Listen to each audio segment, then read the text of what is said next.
No, he's not the new reporters. He's no one's. He is Cormac Campbell. How are you? Good morning. Not a bad one. You look Now, like what's he going to say now? I look like a man that what? You look like a man who spent the past week flying into Galway in your helicopter to make donations to your favourite political party. No? No. No. I can tell you. I am totally apolitical. I don't... Having founded the Alliance Party... So were many Party, of the people given the donations? A long time ago I founded the Alliance Party. Then you're not apolitical. I was. I am now. I wasn't then. Oh? Yeah, I parceled it all up and threw it away. Oh? And said, my politics shall be the way I live, and let others take example from my excellence. Are many people doing that? No, unfortunately. What about your woman, Baroness Warzy? She's resigned, gone. Well, she certainly believed in what she... She does. She put her feet to the... She put her... nailed her flag to the mast. I suppose when you think of some of the decisions politicians make and have to make, it's interesting how few resign on principle. Yeah, she did. And when it actually does happen, you tend to sit up and pay a bit of attention. How's the mayor going on up the road at the council? Is he doing well? Are people happy with him? And he's young, isn't he? He's only about 24, 24, I believe. Something like that. There was talk of a motion, I believe it'll be put before the council next week. More of that next week, I guess, rather than giving you this week. Our next week's news now. No, we don't do that. We'll wait for that. Yeah. And whatever. Now, where are you taking me in the paper today? The front page story is, as you will know, Campbell Lake has become incredibly popular with water sports enthusiasts. Yes. It's been used for swimming, it's been used for rowing, it's been used for motorsports. Obviously motorsports for jet skis and the like, not motorbikes. Now, it does need a bit of TLC, and it needs some considerable investment if it is not only to be enhanced, but even just to be retained in the manner that people would like to see it retained.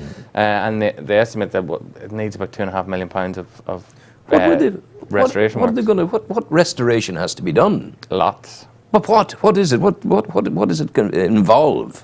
Well, they have to. I suppose it has to be safe. It has to. The water levels. The problem that's going to happen now is the water levels are going to have to be lowered to maintain the safety and the structural integrity of the lake for use as a water sports facility. Now they only have half of that money, so with Ryan Sands, he's been speaking to some of the people who use the lake, such as Patrick Mallon, obviously the swimmer, famous open water swimmer. Yeah. So it doesn't look too good, put it like that. And there's hundreds, if not thousands, of people who use Campbell Lake as a water sports facility every year, who will be a bit nervous when they read this morning. Yes. Okay. Take us on. Obviously, we had a horrific double car death in Newry last week. The funeral of the Newry teenager Niall Murphy, who died in the crash, takes place in the city today. So I suppose expect large crowds attending the funeral mass. Did you know the lad? Did you know I didn't know him. I didn't either. I can't put him in place. The other individual in the crash, a lady from Drogheda.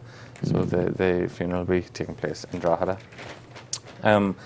Now, summer festivals are always a time when the great and the good, I suppose it's a chance for mere mortals to mingle with superstars like yourself, Rowan, getting autographed. Have you ever had to sign an autograph, Rowan? Yes. You have? Yes, I don't believe course. it. It's true. I don't believe it. I don't encourage it. Well, one lady who has had to sign a lot of autographs over the past 10 years... Why do you disbelieve that?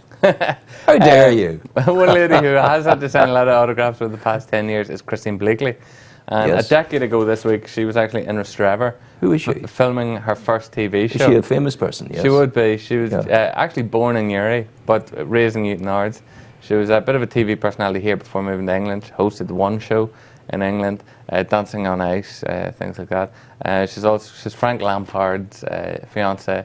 So she'll be a very well-known... He's a footballer. He's a footballer. Yeah. So now they're you can see how far I've retracted into my shell of existence. The two of them will be heading to New York soon to take over the Big Apple. Wow. But she's pictured in 2004 with Liam Sloan at the Fiddler's Green Festival. Yeah. Are they going to do a gig in New York on an ongoing basis? Well, he's going to play football, and I guess she'll try and get some TV work. Yeah.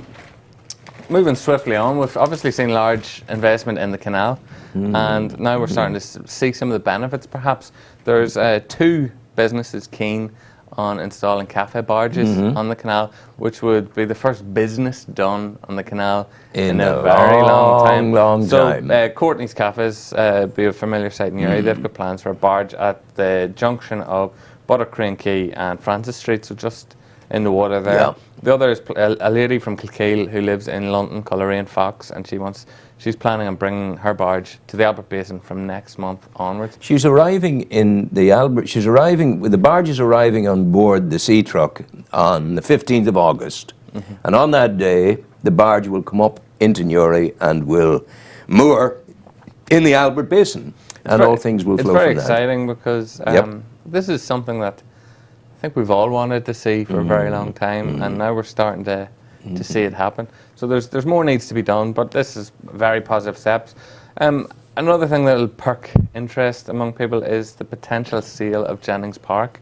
Yeah. And we've spoken before that there's 3 potential sites for the £40 million health hub, one of which has been earmarked as being Jennings Park. Now the issue with that is the developer in question doesn't own Jennings Park, the council owns Jennings Park. So the council isn't allowed to sell directly to this developer, would have to put Jennings Park on the open market. Yes, yeah. So they're looking into that. That's not a commitment to sell if that happens. But obviously that has implications for sporting provision in the city. Obviously whoever buys it would have to replace the fields somewhere else, more than likely. In my young days, it was we called it the reservoir. Well, Pat Jennings wasn't strutting his stuff in your young days. He was. He was playing football with me in Jennings Park. That was to become it. He didn't have a pitch named after him. No, that's what I'm saying. But out there in the reservoir, many's the time the coach were putting down for the goals, and Pat would have been playing in goals in our football. Yeah. You're not interested. You don't care. Huh? You're heartless. You don't care. I don't think you scored a single goal against Pat Jennings. I might well have done. Really? In those days, I tell you. Get Jennings on the phone now and find out. Jennings is on with Tommy Sands. He's coming on. Did you see me on with Tommy Sands? I didn't. See, most missly event. It's just terrible that you missed that. You'll give me the DVD. Okay, well, of course. And then, because you'll have been famous, I'll ask for your autograph. Yeah. Take us on, my dear friend. Well, we're a big fan of projects that seem like they're never going to happen in this area. But one project that Minister for Regional Development Danny Kennedy insists is going to happen, although he won't give a timeline or an exact route, is the Southern Relief Road, which would link the... It's interesting he's saying it's going to happen. He's saying it's going to happen, but no commitment of when it's going to happen. Now, Crotleaf Councillor Michael Carr at a recent meeting had suggested that the decision on the route the road would take was made 3 years ago. This was hotly disputed by the minister, but then in a separate document makes reference to a preferred route, which is a little odd. Now also Charlie Casey, Newry Town Councillor Charlie Casey, he challenged the minister to provide some detail of when this is going to happen. Yeah. And the minister said, I will not be pushed into making rash commitments on the timing of such a scheme at the behest of others who do not or choose not to understand the complexities of delivering such a huge project. Now, if that sounds that's a fair enough comment. If that sounds a little negative on Danny Kennedy's behalf, it probably shouldn't, because he has always been a big supporter of the project. Road. So it perhaps sounds a little negative in that regard, but the reality of it is the costings are in. It's going to be between 100 and 120 million pounds to deliver, so it's not exactly chump change, and you wouldn't expect to find it down the back of the sofa next week. And we're also in the week, or last week was the week that the Southern government said no to the narrow water bridge. You're not getting it. Off the back of that, we went to Warren Point to carry out a You're never slow out of the traps, are you? Stop, Rowan, huh? So that's how the world works. Right, we went to Warren Point to carry out a number of investigations, first based off the bridge hasn't happened. So we've gone with the headline, the bridge is dead, long live the bridge, based on the reality that the people who are supporters of the project aren't going to let this sit. And the options now, realistically, are there's another Interreg funding round coming around, although it doesn't have a tourism strand. So they're going to have to apply under the sustainable transport model, which is probably a little more challenging from their behalf. But that's where they're heading. There are other options in, as the Fine Gael Labour government has been the project, is to wait patiently for a change in government in the south. Obviously, Sinn Féin and Fianna Fáil are vocal supporters They of would the be project. key, yeah. So I guess regardless of political persuasion, stakeholders up here would perhaps be hoping for that one unity or both, of purpose in one politics. Or both of those Yes, groupings yes. finds a way into government. Now, what we did in Warrenpoint was we looked at what the lay of the land is, because Warrenpoint had hoped to get a marina, it had hoped to get the bridge, That's right. it had hoped to get a public realm scheme. Yeah. Now, whilst the public realm scheme will happen eventually, Well, maybe eventually, next year, yeah, and the park project still hasn't happened. So, from promises of 4 to 5 major projects, Warrenpoint has actually, to date, got no major So what's the point? investment. Despite, very funny. What is the point? What's going to happen? Despite this, if you remember, we did a high street survey of Newry. Yes. Of vacant ground floor commercial retail units. Yes. On Hill Street, Monaghan Street, more recently along Merchants Quay. And we did the same in Warrenpoint this week.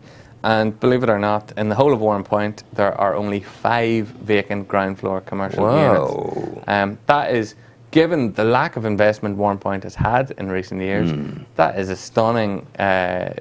Which is a success. It's an incredible success. Yeah. And a large part of this is down to the initiatives of private individuals, one of whom, of course, was the grouping Mark O'Hara and Rory Haley, who brought in the cruise boat. And great praise for it from the captain. The captain of the ship. Tell us about this. Well, the captain of the ship, writing on his report on the company's website, has said it was an amazing experience. The crowd that turned out really made it memorable and unforgettable, and that they will be back. Wow. So fingers crossed, an announcement will be made in the not too distant future. That sounds good. We've also looked into the marina issue, and it seems the core problem at present is that there is a particularly unfavourable report into the potential of the marina that was done as part of the funding process. Now, Warrenpoint Harbour Authority and other stakeholders avidly dispute the findings of this, and they want it expunged. Yeah. And where did that come from? Where did what come from? The report that was less than generous towards the prospect. Who were the funding body. The funding body said no. They hired a consultancy firm who wrote the report. So now 3 or 4 previous reports have been glowing, and then one report was used, and it was the one that was listened to.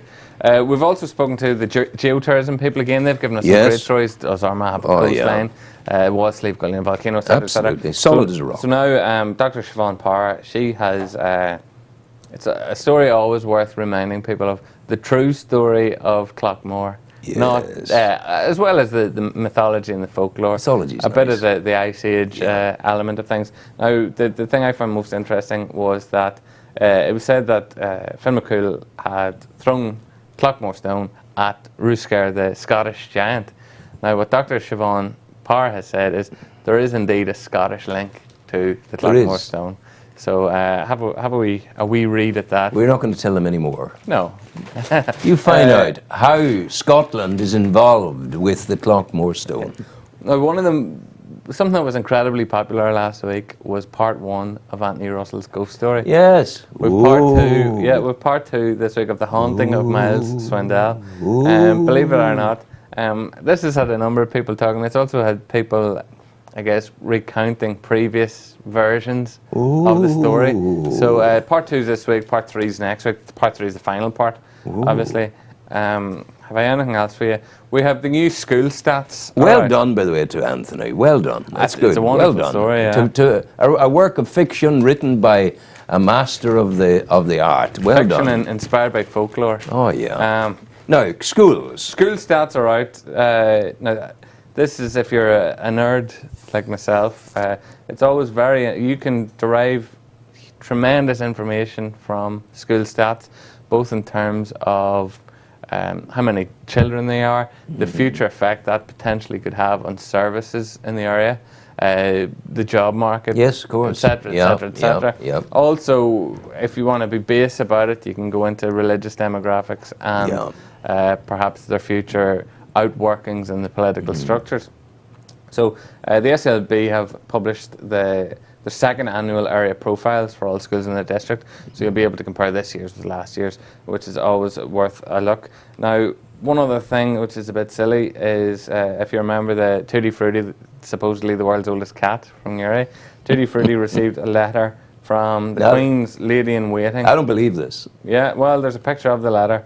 Unless the owner, Marie McAlevey, wrote the letter herself, and I'm not ruling that out wrong. No, she would not do the like of I that. don't think she would. Not in a million years, no. Yeah, so Tutti Frutti received a letter from the Queen's Lady in Waiting, and apparently Her Majesty was interested to know the charming story about Tutti Frutti's happy life with you, and I am to thank you once again for your letter. So the Queen wishes me to write and thank you for your letter, with which you enclose a selection of photographs of your elderly cat. Now, interestingly, the lady in question, Annabel Whitehead, she recently hit the headlines after it was alleged that her large green hat had obscured the Queen's the Queen's view of the Commonwealth Games swimming heats in Scotland last week. So we've gone for the Dr. Seuss line, the cat and hat, for the headline. If we move on to sport now, Rowan, Paul Grimley has broken his silence. Yes, thanks be to ahead God. of the All-Ireland quarter-final. Do you know what happened to me on Saturday? I was coming back from Dublin on Saturday. From the races? No, coming back from Dublin on Saturday. I was getting the 10 to 4 train, and as I was coming into the station at 3:30, the train, the excursion train from Armagh fans arrived. Oh. Wow, what an embarrassment. What a disgusting performance in Connolly Station. 75% of the people who left the train were drunk. Roaring and shouting and swearing. The security staff at Connolly Station taking the open bottles of stuff off them and emptying it down onto the track. And a schoolmaster from that part of from Crossmaglen came over and said hello to me and greeted me. He said, "Rowan, you can see the football hooligans have arrived." Not only had they arrived, they appeared to have taken over the entire Translink, or whatever it's called, train excursion from Newry to Dublin for the match. And I felt how absolutely awful. You know, the only one thing to do in a situation like that in such a train would be to pay the extra tenner and go first class. But which, wouldn't of course, have it you could afford. Well, and letters of complaint from all angry Armagh fans. No, but I mean, no Armagh fan will say anything, because what I saw is demonstrable on the security cameras of Connolly Station. It was a disgrace which, of to course, the good name. We all have access to. Which, well, I certainly have.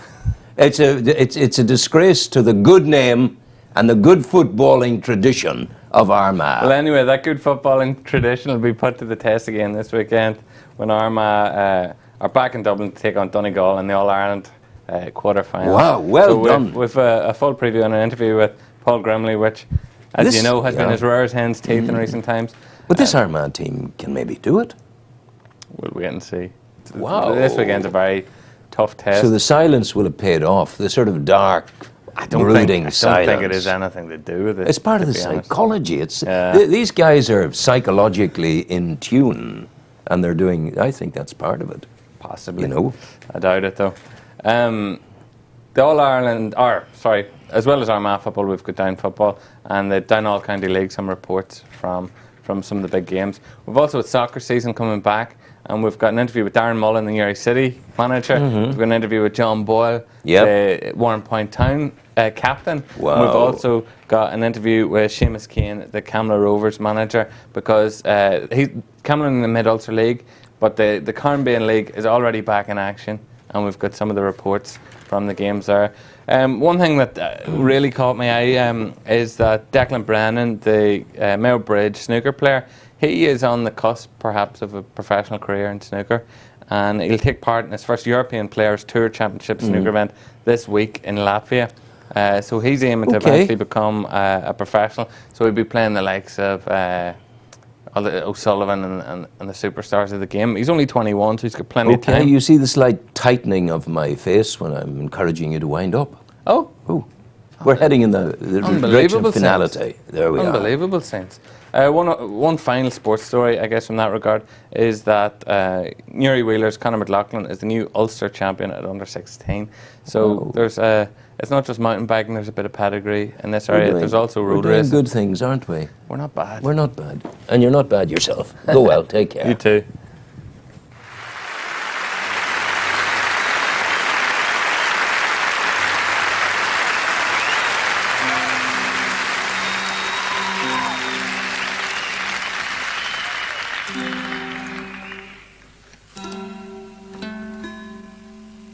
Play another song. I haven't played this one for a while, so you know. It should be ragged but rowdy. If you know any parts of it, maybe you could try and drown me out. It'd make me feel much better.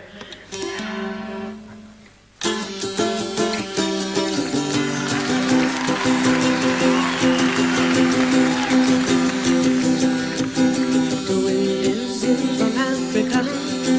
Last night I couldn't sleep. Oh, you know it sure is hard to leave your Kerry, but it's really not my home. Maybe it's been too long a time since I was scrambling in the street. Now they got me used to that clean white linen and that fancy French cologne. Oh, Kerry, get out your cane. I'll put on my finest silver. Oh, you're a mean old daddy, but I like you fine. Come on down to the Mermaid Cafe and I will buy you a bottle of wine. And we'll laugh and toast to nothing and smash our empty glasses down. Let's have a round for these freaks and these soldiers, a round for these friends of mine. Let's have another round for the bright red devil who keeps me in this tourist town. Kerry, get out your cane. I'll put on my finest silver. Oh, you're a mean old daddy, but I like you, I like you. Told you it was a while I didn't play this.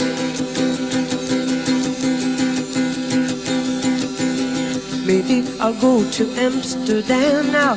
Maybe I'll go to Rome. And I'll rent me a grand piano and put some flowers round my room. But let's not talk about fairly wells now. The night is a starry dome, and they're playing that scratchy rock and roll beneath the Matlin moon. Come on, Kerry, get out your cane. I'll put on my finest silver. Oh, you're a mean old daddy, but I like you, yes I do. I like you fine.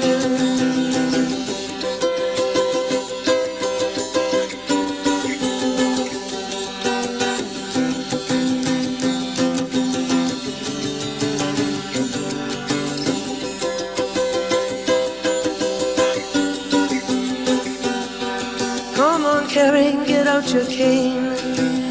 I'll put on my finest silver. We'll go to the Mermaid Cafe, have fun tonight. Oh, you're a mean old daddy, but you're out of sight.